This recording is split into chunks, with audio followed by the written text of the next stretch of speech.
católicos no país. É o menor nível dos últimos 140 anos. E um dos motivos apontados pelos especialistas é o crescimento dos evangélicos. O brasileiro... É isso, meu amigo. A paz do Senhor Jesus para todos. É sobre esse assunto que eu queria comentar com vocês hoje, sobre o crescimento dos evangélicos no Brasil. Como vocês viram, essa reportagem é antiga, mas trabalha aí, sempre trabalha essa questão, esse gráfico, né? A diminuição de católicos no Brasil e o crescimento dos evangélicos no Brasil. E eu queria deixar um texto aqui para vocês sobre isso, no geral. Evangelho de Mateus, capítulo de número 16, verso de número 18, que diz assim: Pois também eu te digo que tu és Pedro, e sobre esta pedra edificarei a minha igreja, e as portas do inferno não prevalecerão contra ela. Que coisa tremenda, né? Cristo estava dizendo aqui que a igreja está edificada sobre ele próprio, Jesus, que é a pedra da igreja, e a igreja avançaria, a igreja cresceria, e a igreja tem crescido no Brasil e no mundo todo. Quando comenta sobre a diminuição dos católicos, o crescimento do evangélico, parece até uma rivalidade, mas não há especificamente uma rivalidade em si, né? E alguns fatores que eu queria levantar aqui sobre o crescimento dos evangélicos. Conta-se que o censo que fizeram em 1989 dava uma média que no Brasil havia 9% de evangélico e aproximadamente 86% de católico no Brasil. Quando fizeram o censo de 2000, havia já no Brasil um total de 26 milhões de evangélicos. Já tinha aumentado um pouquinho, né? E os católicos ainda eram a maioria, com 72%. Quando fizeram o censo em 2010, aí a coisa começou a mudar, porque de 2000 para 2010, houve um crescimento de 61% dos evangélicos no Brasil. Praticamente dobrou. Foi de 26 milhões de evangélicos no Brasil de 26 milhões para 42 milhões de evangélicos no Brasil. Esse censo de 2010. Quando nós chegamos já em 2016, foram fazer um outro censo, os evangélicos no Brasil já eram 29%. Olha só que coisa, hein? De 22%, que era anteriormente 2010, para 2016, 29%. E os católicos diminuíram um pouquinho, foram para 66%. Agora, em 2018, as últimas estatísticas que foi feita até pelo Datafolha, consta que os católicos hoje no Brasil são 50%, os católicos hoje no Brasil são 50%, e os evangélicos hoje no Brasil já chegaram à casa dos 35%. Está entre a casa de 33% a 35%. E aí a questão fica, esses números todos agradam a quem? Esses números todos servem para quê?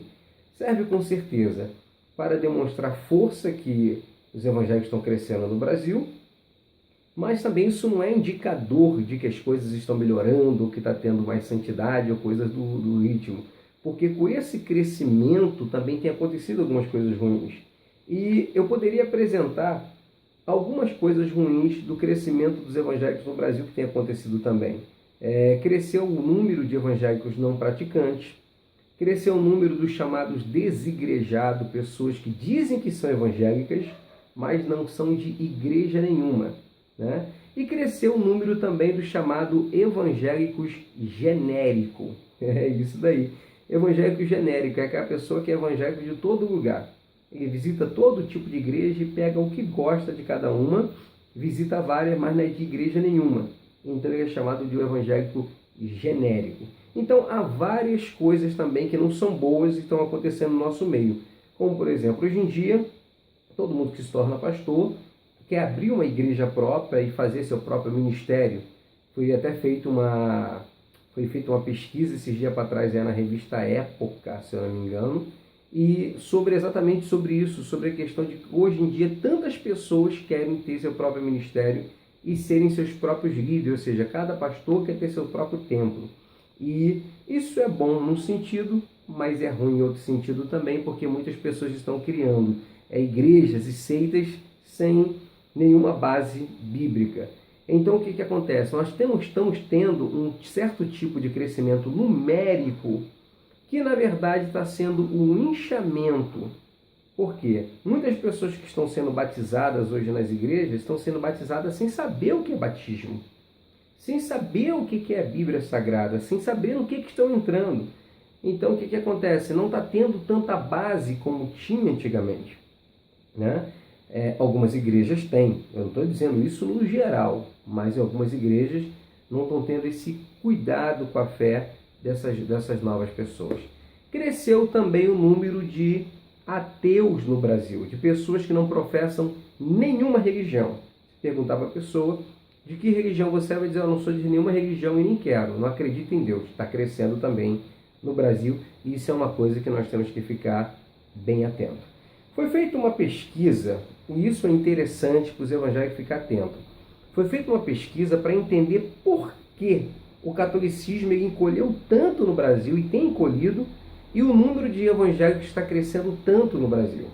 E uma das questões que se tornou fundamental para o encolhimento do catolicismo e o crescimento dos evangélicos é que os católicos não conseguiram transmitir a sua fé para os seus filhos. Ou seja, o pai não conseguiu transmitir a fé para os filhos. Você lembra daquela frase antiga entre os católicos, né? Eu sou católico, meu pai foi católico e vou morrer católico. Na verdade, isso não tem se cumprido. Os filhos de católicos não querem seguir no catolicismo, porque, de alguma maneira, os pais católicos não conseguiram transmitir a sua fé para os seus filhos. Então, os evangélicos também têm que atentar muito bem para isso, para a gente saber o seguinte: será que nós estamos conseguindo transmitir a nossa fé para os nossos filhos? É uma coisa que nós temos que pensar muito bem.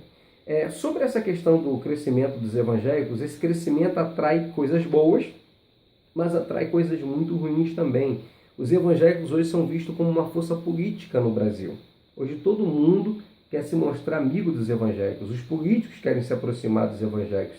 E muitas pessoas se dizem até evangélicos por causa do market share, né, desse crescimento que o evangélico tem. Então as pessoas veem os evangélicos como um mercado a se investir, um mercado em expansão, em crescimento.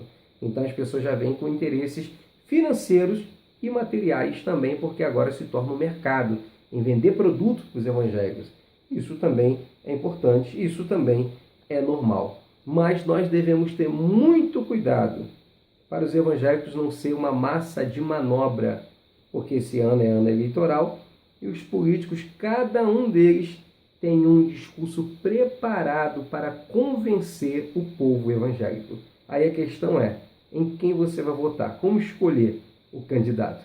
Isso é muito importante também. E olha que a justiça está olhando de perto as igrejas em que pastores tentam determinar o voto do seu povo. Então, pessoal, o crescimento dos evangélicos é importante, mas que esse crescimento seja um crescimento saudável e baseado na palavra de Deus e não um crescimento desregrado, senão seria apenas um inchamento e isso com certeza não seria saudável para a fé do Brasil. Amém? Então esses são os dados importantes que eu deixo para vocês e que nossa igreja possa crescer, não só em quantidade, mas que nós possamos crescer também em qualidade diante de Deus. Que Deus abençoe você, que Deus abençoe sua família.